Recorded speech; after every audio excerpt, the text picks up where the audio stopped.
Hey, everybody. Welcome into the back room. I'm Andy Ostroy. In Springfield, they're eating the dogs, the people that came in. They're eating the cats. They're eating the pets of the people that live there. And this is what's happening in our country, and it's a shame.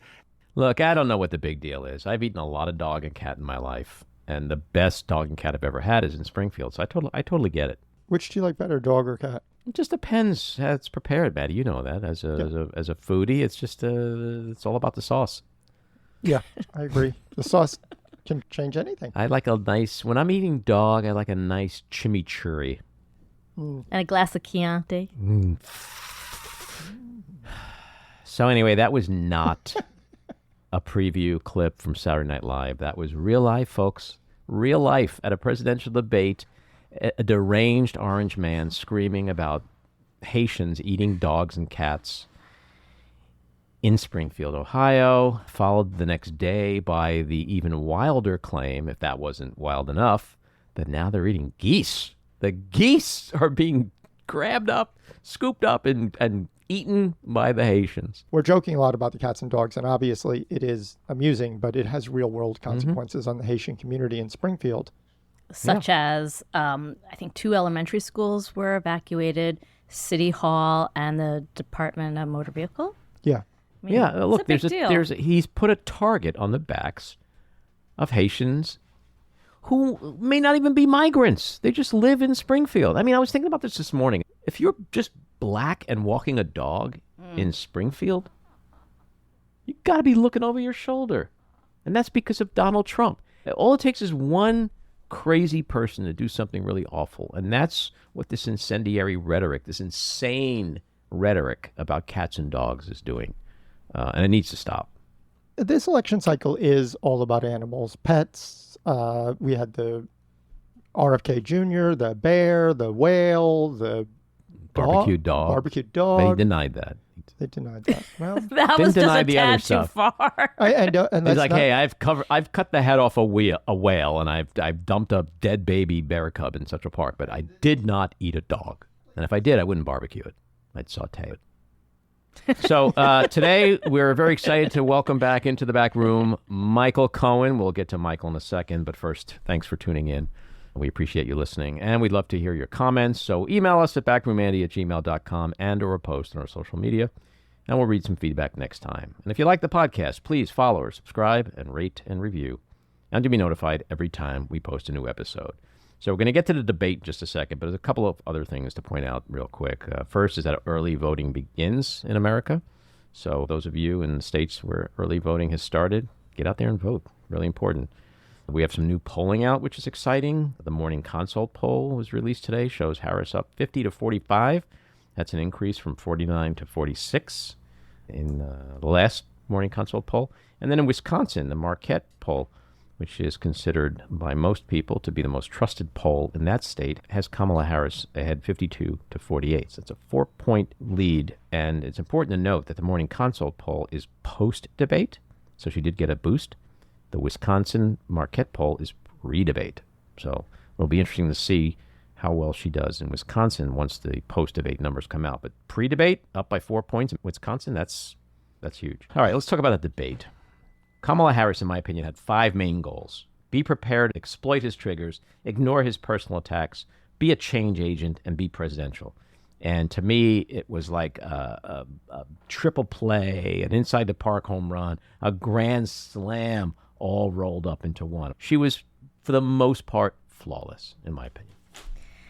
She accomplished all the goals that you outlaid for us. I was nervous. I was incredibly uncomfortable watching the first several minutes of the debate. And then at minute 12, she threw out a zinger. He completely fell apart. And from that point forward, just get under his fucking skin and let him do the rest. And she was wonderful, especially with abortion. Look, she had a lot of prep, and the triggers were planned. The bait was planned. It was all planned.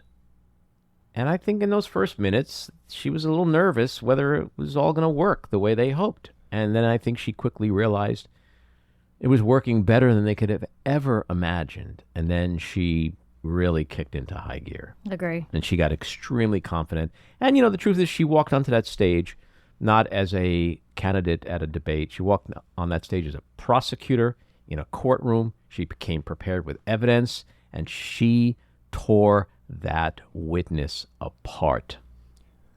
I think that she did a great job. I do agree that in the first minute she was wobbly on the question of, are people better off today than they were 4 years ago, which I think she could have had a slightly better answer for.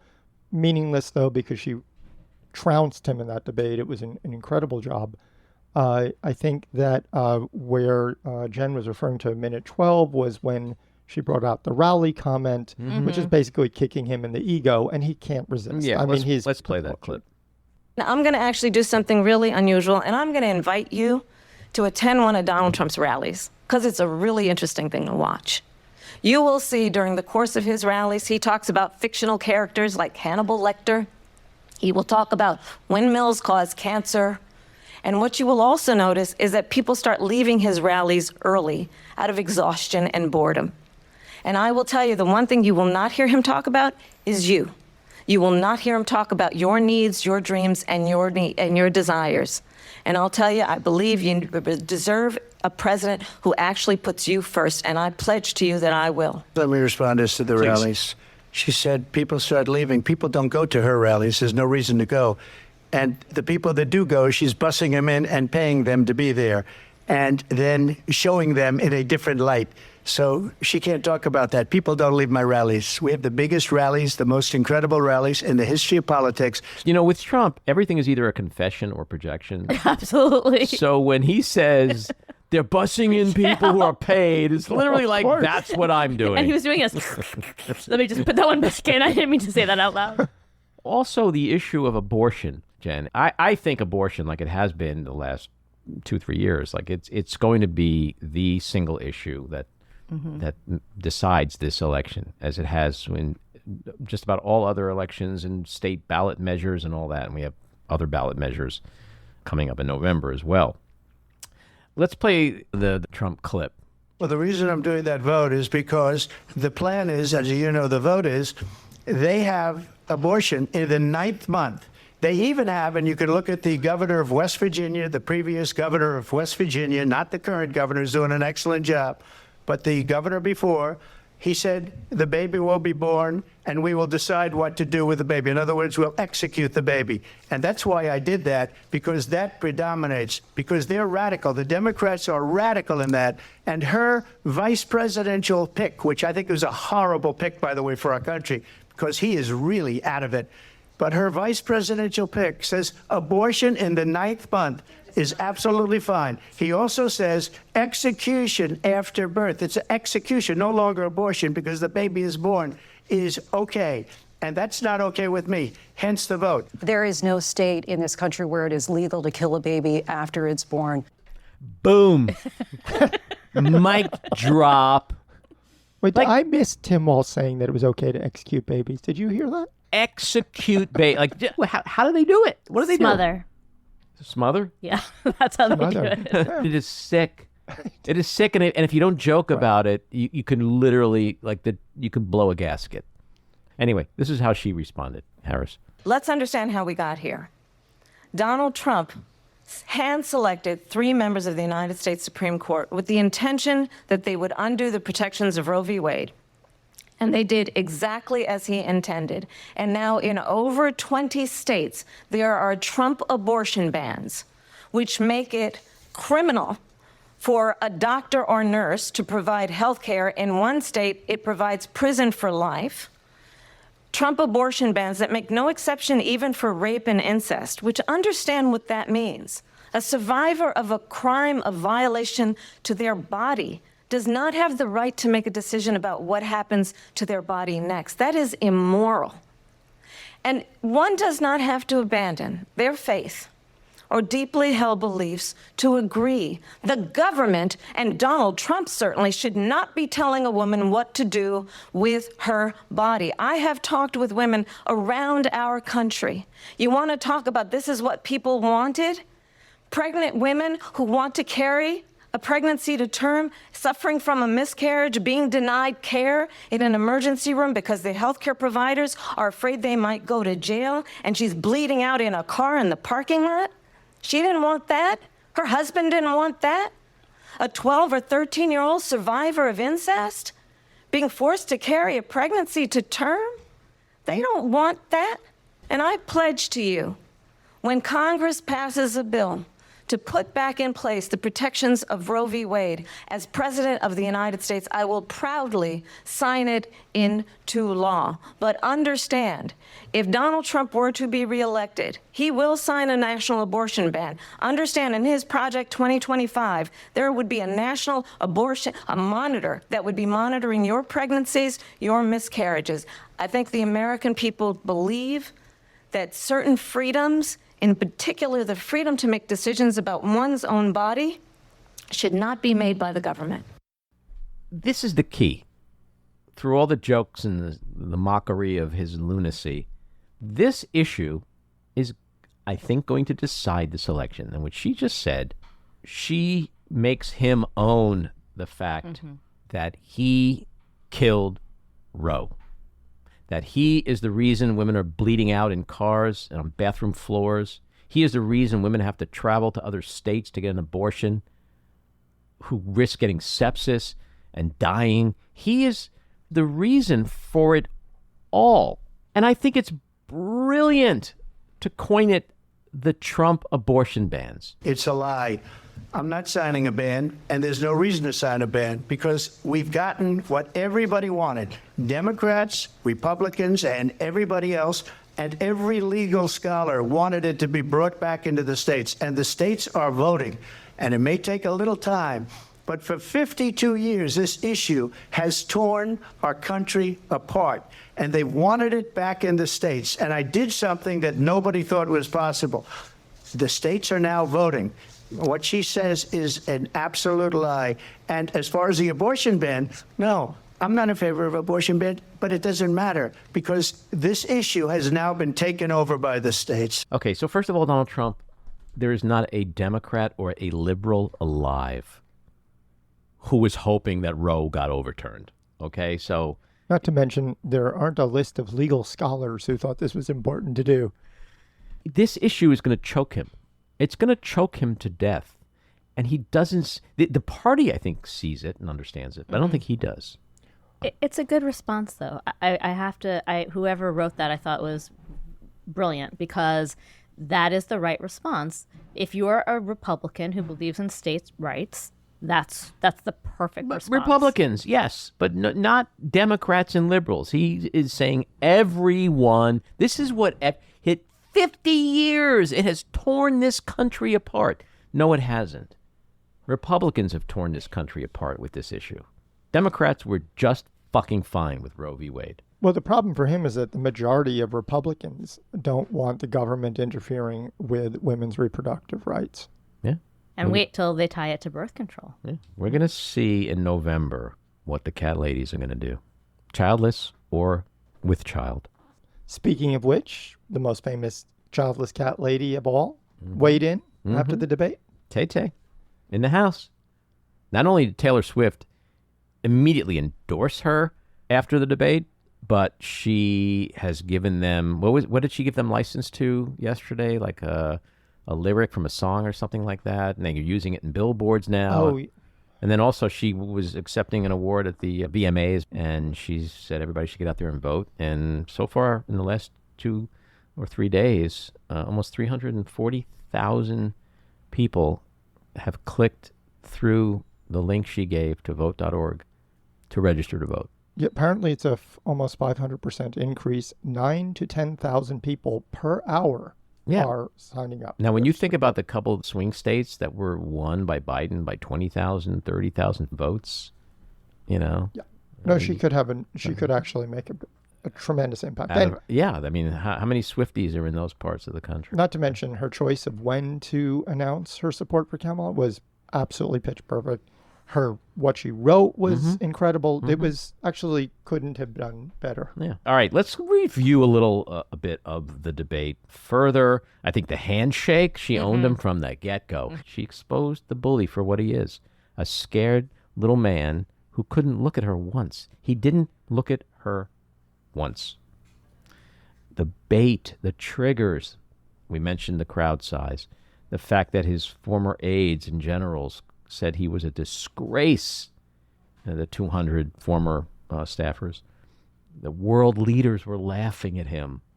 His criminal record. Putin would eat you for lunch. That's a quote.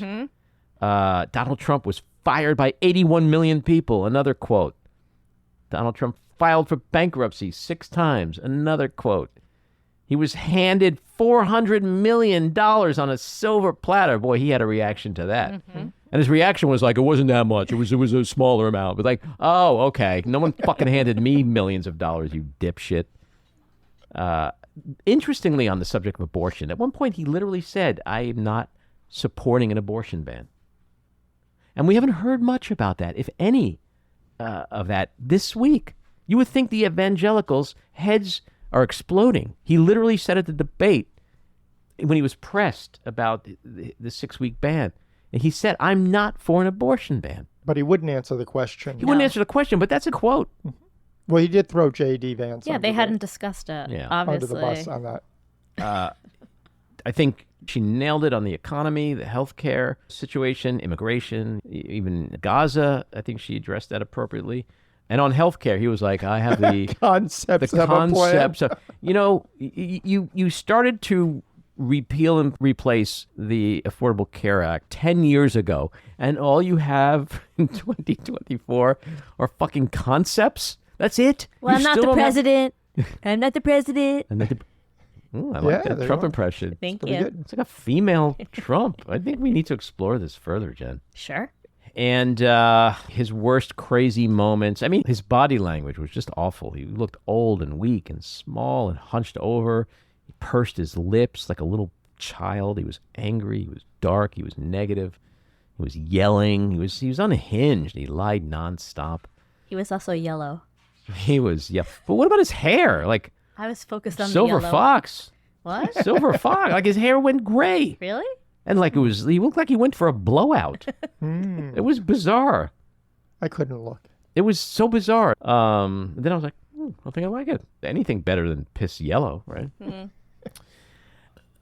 Other things of a more serious nature, like he would not say that he hopes Ukraine wins, right? He cited Viktor Orban. Like, he's a respected guy. No, he's not. The most respected. Most respected guy. That's the only world leader you could come up with in defense of her claim that world leaders are laughing at you.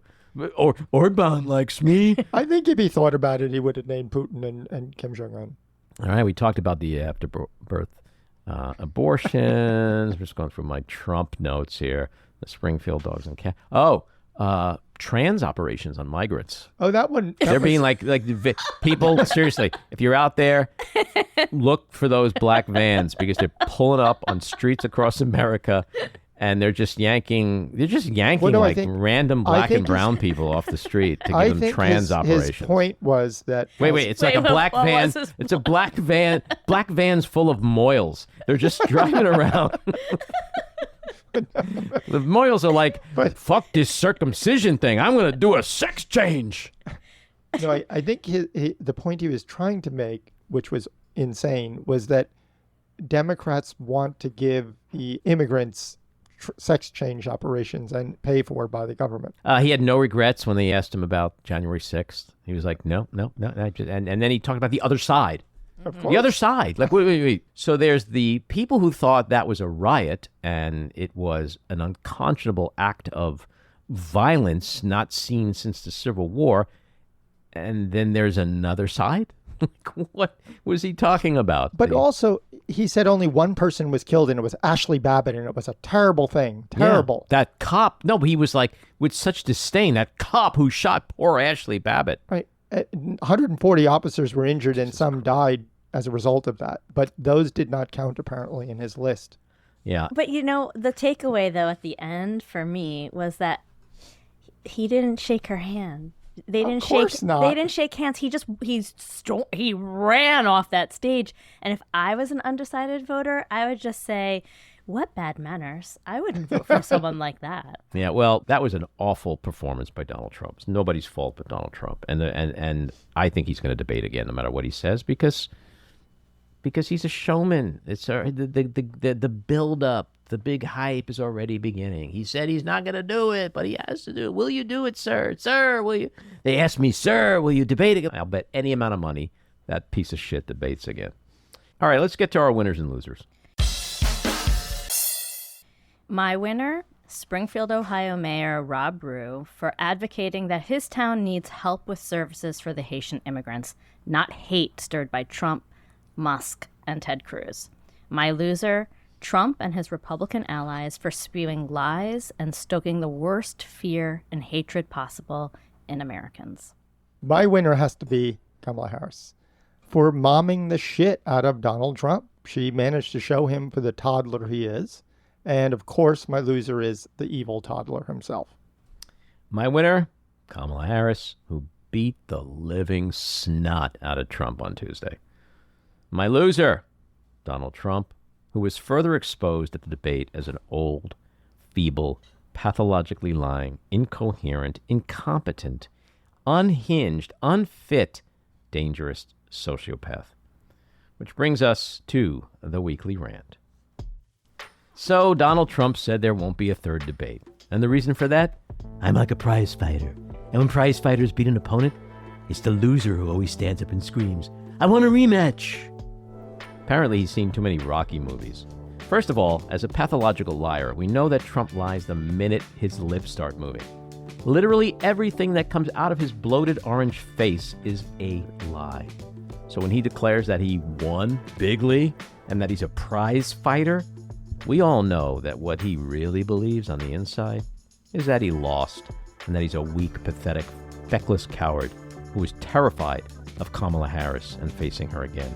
So if I was Kamala Harris, perhaps I'd hammer him nonstop and push his big fat insecurity buttons once again. Trigger his ass like never before. Bait him with taunts. What are you afraid of, Donald? Why are you such a coward, Donald? You said I was weak and incompetent. Yet I wiped the floor with you. So what does that make you? You don't have to debate me again. I don't need you to debate me again. But you need to debate me again. Because your entire existence is tied to this myth that you're a tough guy, that you're so big and strong. And look at you, cowering at the sight of a short black woman.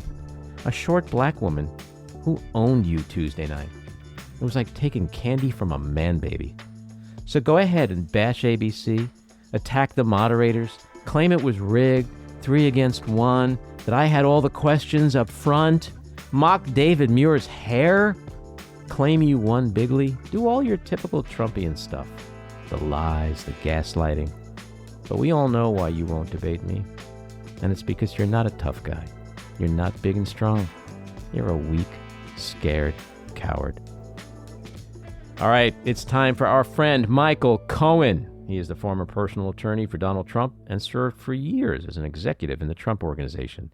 He is host of the Culpa with Michael Cohen podcast and co-host of Political Beatdown with Michael Cohen and Ben Meiselas podcast.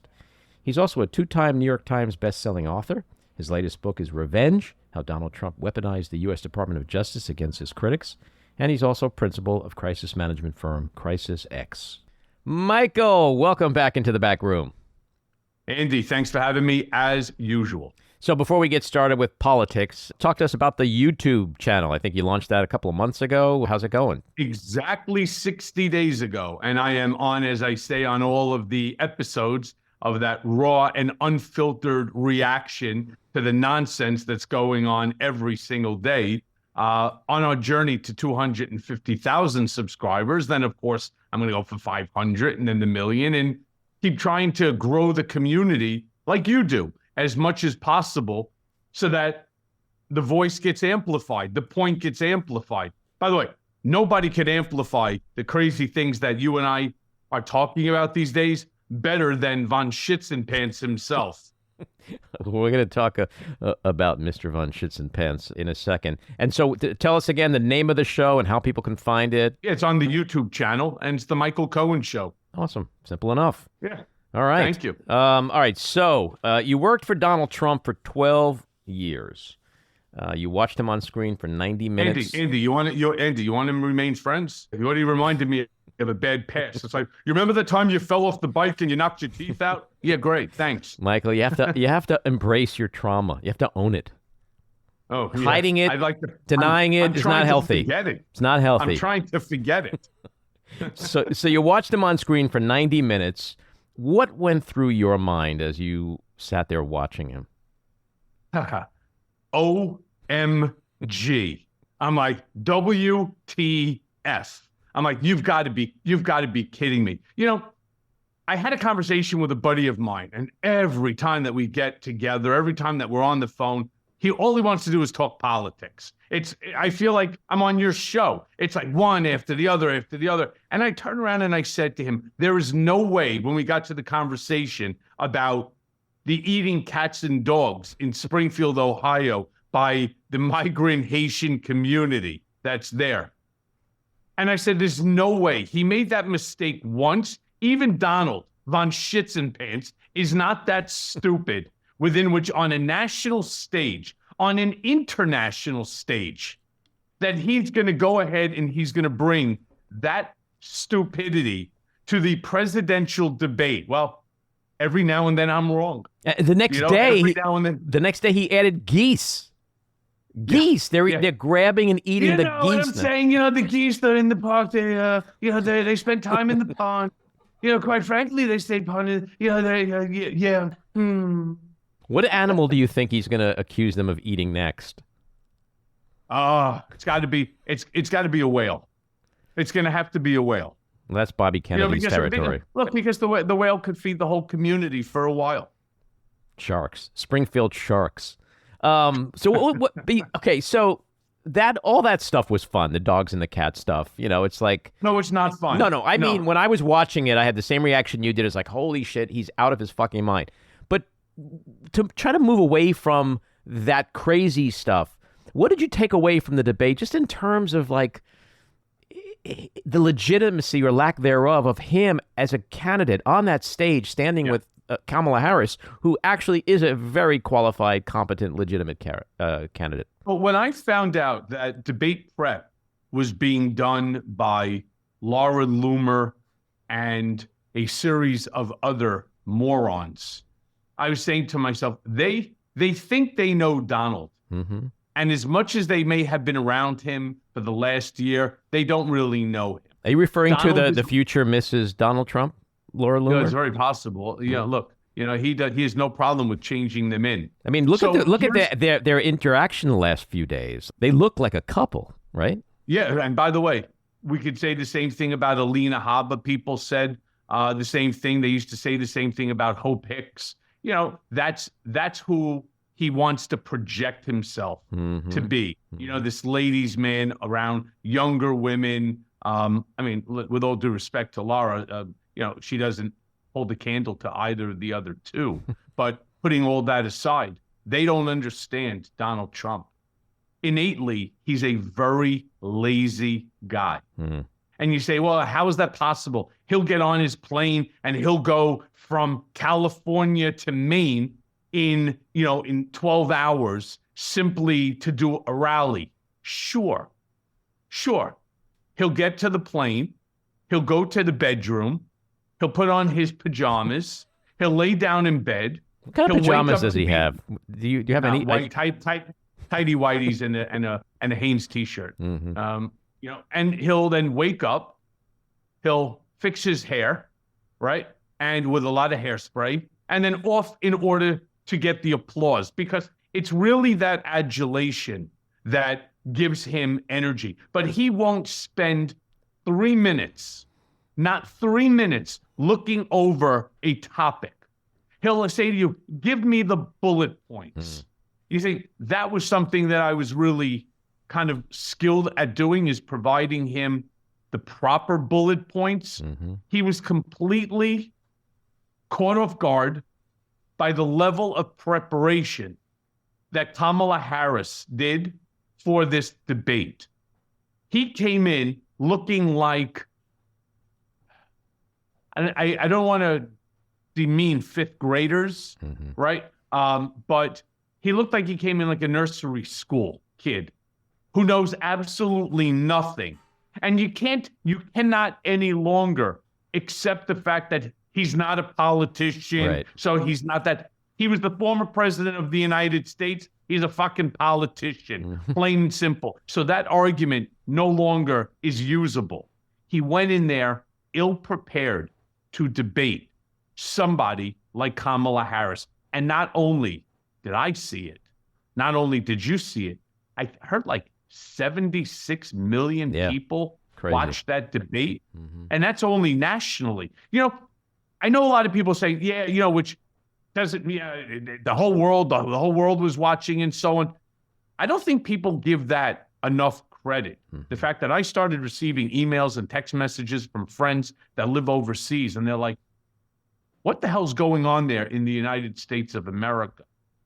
How is it possible that somebody who wants to talk about things like the eating of cats and dogs or post-birth abortions, and talk about that with a sense of accuracy, and he says it with such ferocity, you know, in the manner to which and conviction, that you sit there and you say to yourself, how could you ever trust a man like that to run this country, to have the nuclear codes, to worry about anybody else? He could barely take care of himself. But, you know, one last point here.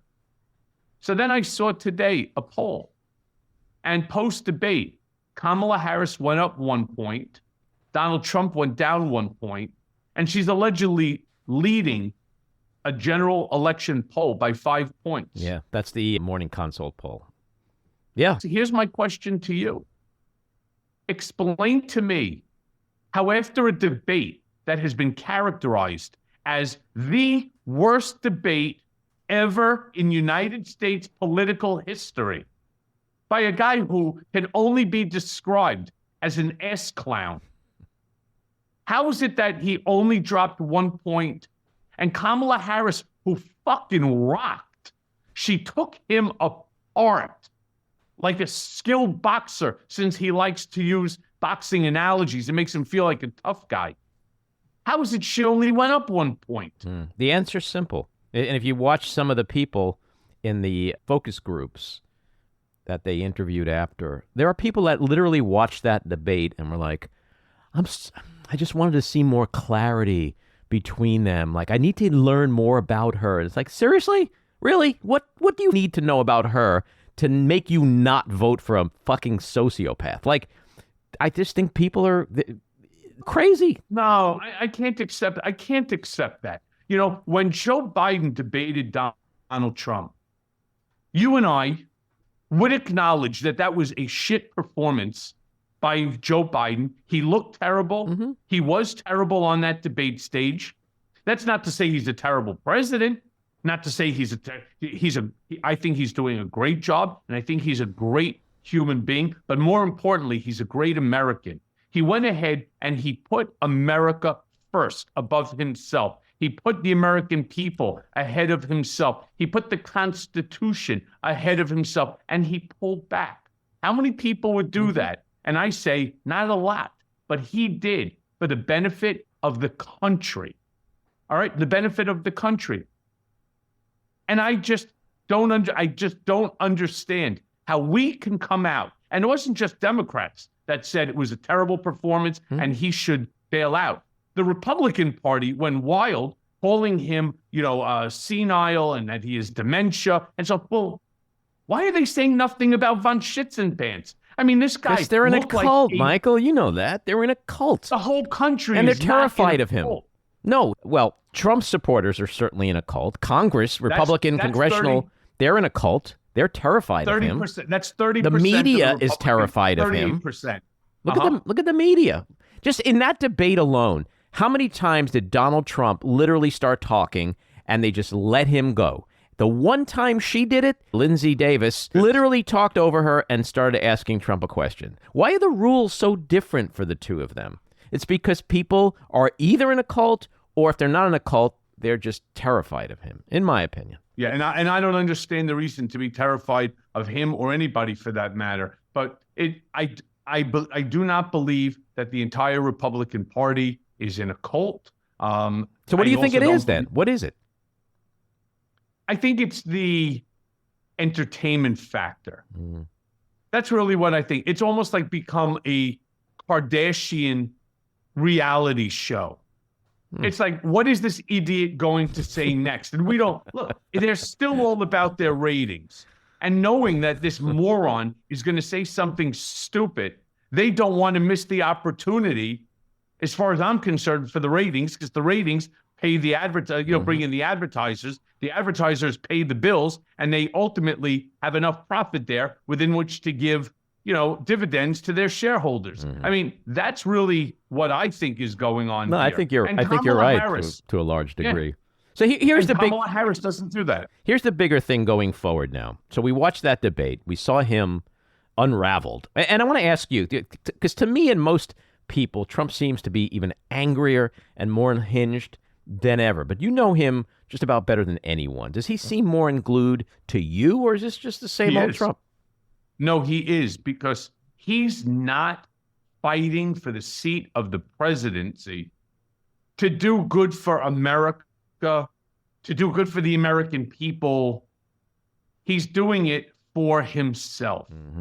He knows the repercussions of a loss.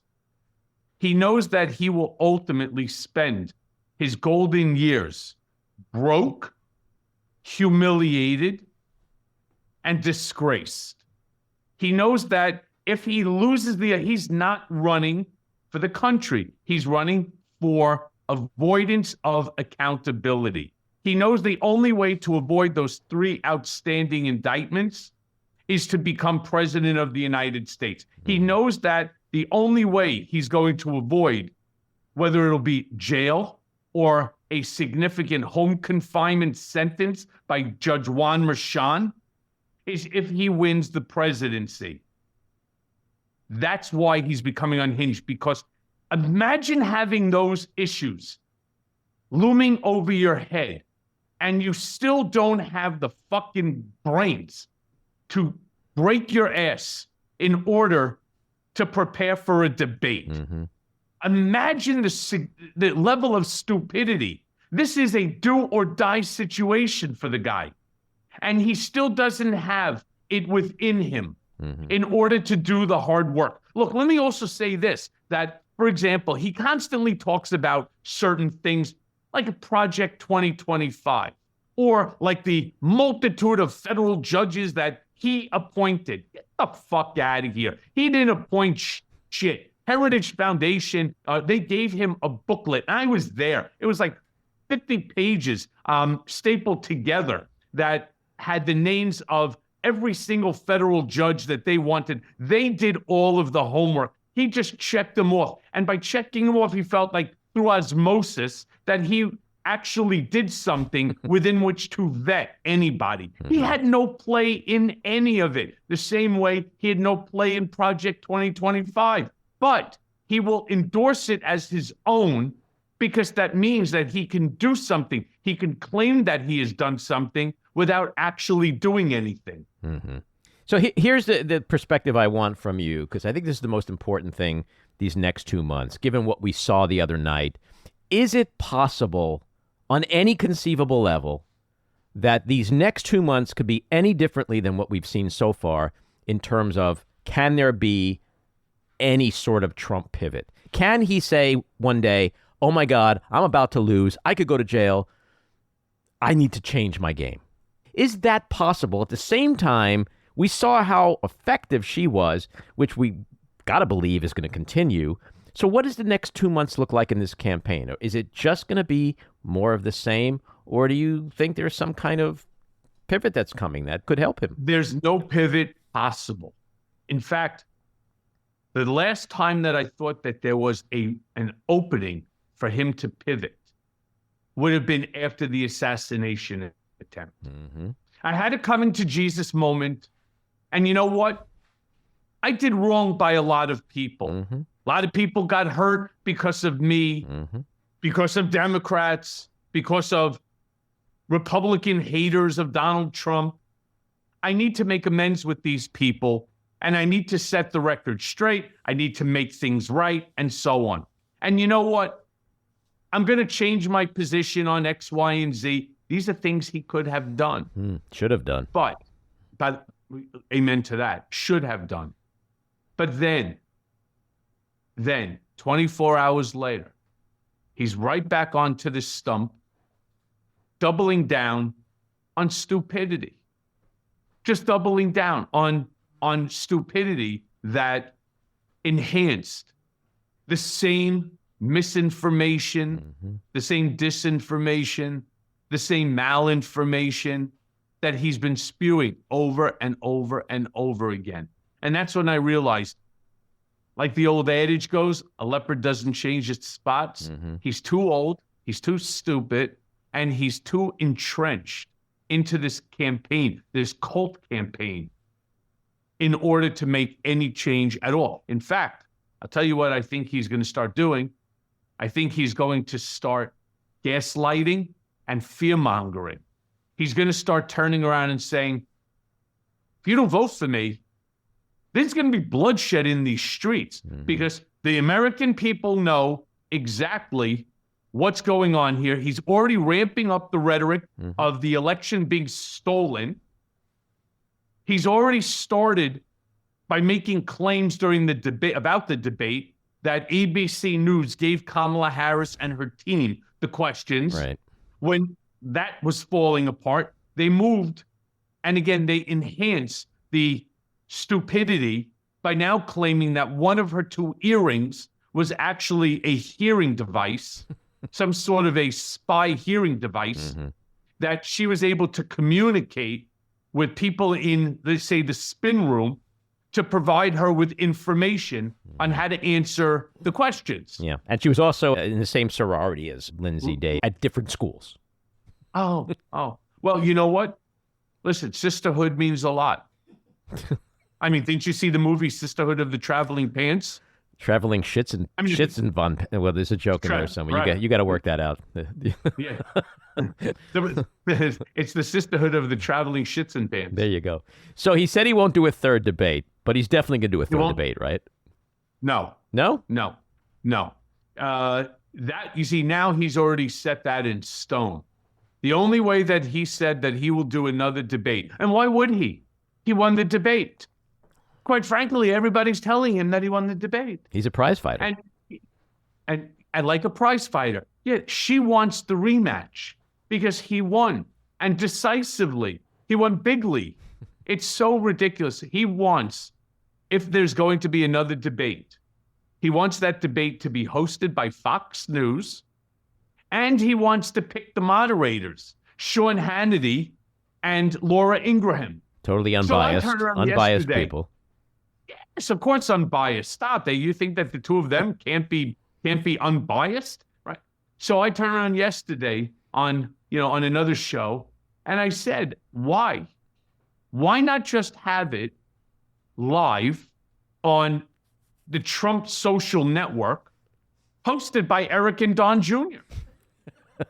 I mean, right, with the senior moderator, because Melania has to make some money too here, right? We're seeing by Melania. Ladies and gentlemen, I very much want to introduce to you the President of the United States, right? I mean, come on. I mean, at some point in time, it is a comedy show. It's a shit show. It's like a Kardashian reality show. They'd have to find Melania first in order to do that. Where in the world is Melania Trump? Yeah. Well, I'm sure she's watching all the Laura Loomer shit, and the top of her head is exploding. I don't think so. No? I don't think so. No. She's seen Donald play this game more than once. Okay, so let's just say that they look awfully comfortable together with his hand on the nape of her lower back, right? And so on. Does Melania think something's going on? I don't think anything works south of the belly button, so I don't think she gives a shit. But at the end of the day, she already knows. I mean, he had sex with a porn star without protection. That's in Stormy's book. He had like a 10-month relationship with Karen McDougal, a former Playboy playmate, sort of overlapping, where where they had the relationship in their home while Melania just, had the baby, had Barron, who was at the time about 1 year old.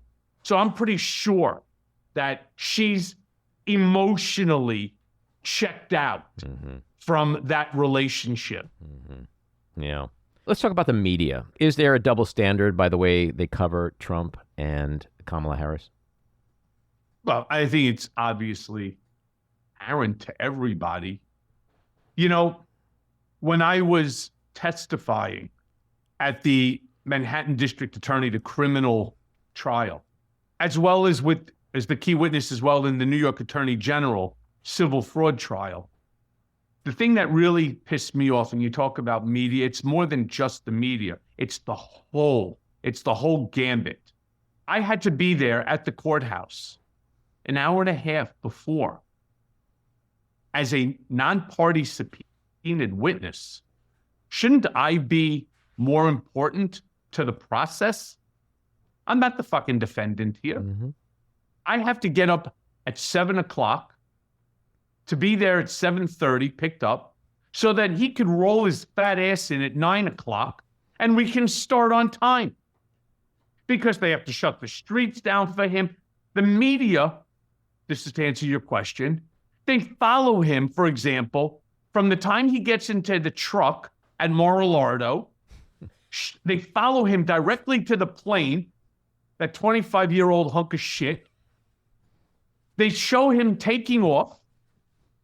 They follow him on FlightAware, where he's at, as if anybody gives a fuck. They show him landing.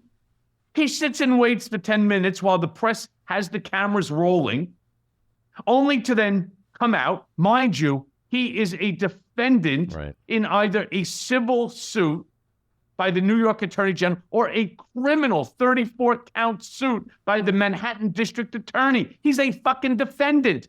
As he descends down the stairs, gets into the caravan, there's 30 people with him. You got stupid Boris Epstein carrying a bunch of boxes, which is probably chips and Oreo cookies and other sorts of fucking snacks. They get in, and everything is shut down, and they're basically following them with a helicopter overhead so that none of us miss a single second of this OJ scenario to the courthouse. And then he goes in, and they set up stanchions and so on inside where he and other members of his team could address, like Alina Habba, that they can address the press. And they cover this shit. Why? Well, you answered it before. It's the Kardashian show. Right. Ratings. Yeah. It's all about trying to get eyeballs and clicks and ratings. If the media would worry more about the truth and worry more about the impact that they have. Yes. I mean, but see, that's the thing. When you think about the last debate, that performance by President Biden dominated the news for 3 weeks. Here you have a guy who literally talks about Haitians eating dogs and cats, doctors murdering babies after they're born, and like a few days later, it's like nothing. It's just it. That's Trump. That's Trump. That's his genius, right. Is that he's somehow... As Corey Lewandowski used to say, let Trump be Trump. Yeah. The double standard to me is just so unconscionable and infuriating. And it's partly the reason why we're still dealing with him all these years later. But that's also why, Andy, that your show, like my Mea Culpa podcast and on my YouTube channel as well, right? Or, because I'm on Midas Touch Network. It's why our networks, why our shows are actually viewed more than cable news or mainstream media. Because people are sick of it. They're not interested in hearing about what Donald was ordering for lunch.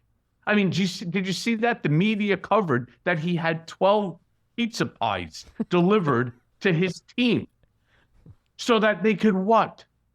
This is supposed to be a buffet, right? You're there as a criminal defendant. Who gives a shit if he eats or not? Right. Anybody give a flying shit what I was eating when I was incarcerated in FCI Otisville because of him? Serious? But I'm supposed to give a shit that he ordered 4 with pepperoni, 4 plain, and 4, extra double cheese? It's really, listening to you talk, I just had a thought. It's like from almost 250 years ago and the founding fathers to 2024 and the media and the courts. It's like nobody knows how to fucking deal with this guy. He's like... I do. How? I do. Well, the first thing that I know how to deal with it, that doesn't mean that it's going to get done. First and foremost, well, that's what I media mean. has It's to like stop. everybody just seems Right. so unprepared for someone like Right. him to have entered the culture, the political arena. I was a little bit shocked and a little disappointed, to be honest with you. I spoke to a few people at the Harris campaign, and I said, don't you think that if I was there, I don't have to say anything. I don't have to do anything. Mm-hmm. Just me being present in the spin room Yeah. would have unnerved him. Yeah. You said Don't that. You forget, told me that I after am the first debate. only Yeah. one. Mm-hmm. Right. I am the only one who has been successful on a state level, not a personal level, a state level, in holding him accountable both civilly and criminally. Mm-hmm. The same way when he debated Hillary Clinton at Hofstra University, we brought 3 women in that Bill Clinton had sexual relations with and put him in the front row. Mm-hmm. Just imagine Donald Trump there in Philadelphia, in his green room, fixing his suit, having Laura Loomer press it, right? Fixing whatever hairs are flopping out of place. And somebody tells him, Michael Cohen's in the spin room. Mm-hmm. Well, how do you think that would have sat on his head? You want to get into his head? There's also, and she did a very good job. I know Scaramucci was there and gave them a lot of really great tips. Mm-hmm. But you have to understand, it's not only, and she was great with this too, by the way, Kamala. She was fantastic with it. It's not just what you say to him. It's also how you say it. Mm-hmm. Barack Obama had that gift as well of being able to be both a politician and a comic. Mm-hmm. And a great storyteller. So is Kamala this debate. Though sometimes a lot of people are now talking about, well, she was smiling too much. She was enjoying the debate. And I said to him, why would you not? It's almost like after you get an A on your exam, are you not smiling? What Right. should you be? Frowning, red in the face, hair all over the place, fire coming out of his mouth and his eyes and his ears, or as he would say, from wherever. Mm-hmm. Well, Do you she realize she that Donald baited Trump- him and triggered him. And when you and I last spoke after the last debate, you said the key to him is to get under his skin, and Which is very easy. and she did that. She And did she that. did. Could you imagine, though, name a single group other than white supremacists or Christian nationalists that Donald Trump has not disparaged, demeaned, criticized? Mm-hmm. Name one group, Yeah, no, it's true. and you can't. No. And yet, she's still only leading in that poll by 5 points. Anybody else would be down now by 60 points. Yeah, and even more importantly, I think to some degree she's ahead 4 points in Wisconsin, which is huge at this point. I think she's ahead also in Philadelphia. Yeah, she's I doing. believe- I believe she's she's doing ahead well in in the Philly. swing states, but North Carolina is in play now. But my last question to you, I'm going to go a little emotional on you here and get serious. You're a dad. You're the father of a daughter. When you think And a about son. and a son, but my question is female related. When you think about Kamala Harris becoming the first woman president as the father of a daughter, what do you feel? Look, I never thought in my lifetime, especially being that I started in this world of politics in 1987. I worked as an assistant to legislative for Congressman Joe Moakley of Massachusetts while I was attending American University, my junior and my senior No, year. that's where my son went. And I followed through with that after I finished law school and so on. And I've always enjoyed being on the periphery of politics. I never in my life thought, in my lifetime, thought that I would see a black man as president of the United States. And I was a big Obama fan. And I told that to Trump, which used to drive him crazy. Is this in the same thought? I never thought in my lifetime that I would see a woman as the president, though I have often said for dozens of years, look at Golda Meir, look at Margaret Thatcher, look at Queen Elizabeth. The whole as an world example. has had women. Somebody who has never made a mistake in her entire life. Maybe we take the, we take the testosterone out of the equation, and maybe this earth will see some better results. Because to be honest with you, men have been running this show for a long, long time. I don't know. It's a shit show. It's a shit show. So and forget about just being a woman, but how about a black woman? This, to me, personally, makes me incredibly happy. But as a girl dad, even more so, because what it says to every single little girl out there, you could be president of the United States. One time they would say, it's impossible, and so on. I mean, I remember some of the things that people used to say, even going back to like grade school, when a girl wanted to run for president of the class. They'd be like, presidents are always men. Not anymore. Not anymore. And by the way, this notion that women are not qualified to be CEOs of companies, some of the most successful multinational companies are run by CEOs who are women. So for me as a girl dad, right? I couldn't be happier for my daughter, because it basically shows her, even though she's not a child, she's a grown woman, it shows them and generations of young women to come, they can do anything that they want. They can dream as big as a man does and achieve it based upon their own qualifications. And you know what? Kamala Harris is showing that every single day. She's showing you that sex doesn't mean shit. She took this alpha male apart. That's why I call her the alpha female. And as a fellow Hebrew, what about Doug Emhoff as the first man? Finally, a Jew in the White House. Honestly, I don't really care. Really? I know that's good. Yeah, I really don't. It makes no difference to me. It makes no difference to me. All I really care about is that the president and the vice president care about Israel, the relationship that Israel and America have consistently had, the partnerships that they have, and that Israel should be protected.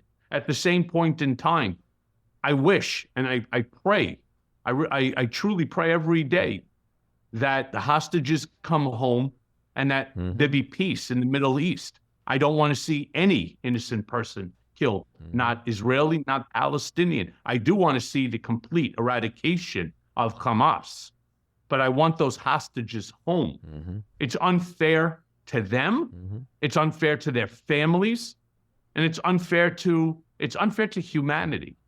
I agree with all of that. I also think having a black woman president and a Jew first man, it's a good time for America if that actually By the way, happens. let's just say it's a very interesting time for America. And it goes to show that America is what everybody has always said America is. It's the greatest melting pot in the world. Well, to put a pin on this conversation, it will be Donald Trump's greatest legacy to have actually made America great again, if that happens.